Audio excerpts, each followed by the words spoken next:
कबीर चौक सत्तौर।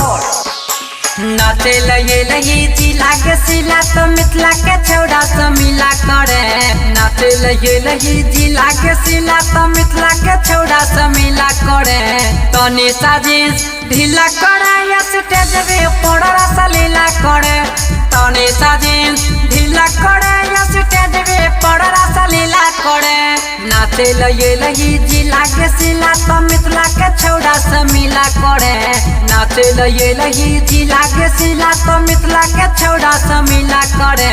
तनी साजिश ढीला करे या स्टेज पे पड़रा सा लीला करे। तनी साजिश ढीला करे या स्टेज पे पड़रा सा लीला करे। तनी साजिश ढीला करे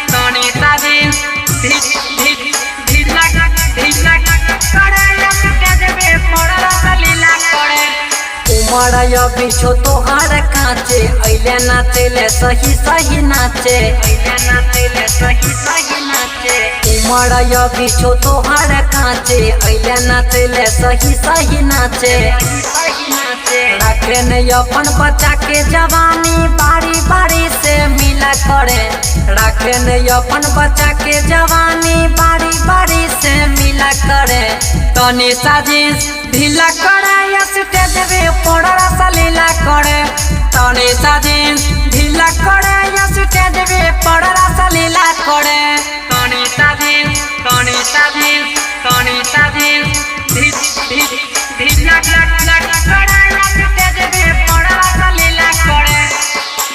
जते तोहर पीछो देवोगे दुगुना नाचे तू अपन दिखा के नमूना। नाचे तू अपन दिखा के नमूना। जते तोहर पीछो देवोगे दुगुना नाचे तू अपन दिखा के नमूना। रूप देव रमन सरवन संग में जहाँ कहो वहाँ मिला करे।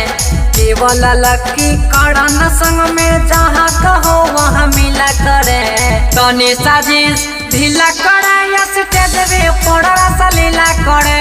तनी साजिश ढीला करे या स्टेज पे पड़रा सा लीला करे। मां श्यामा रिकॉर्डिंग स्टूडियो संत कबीर चौक सत्तौर।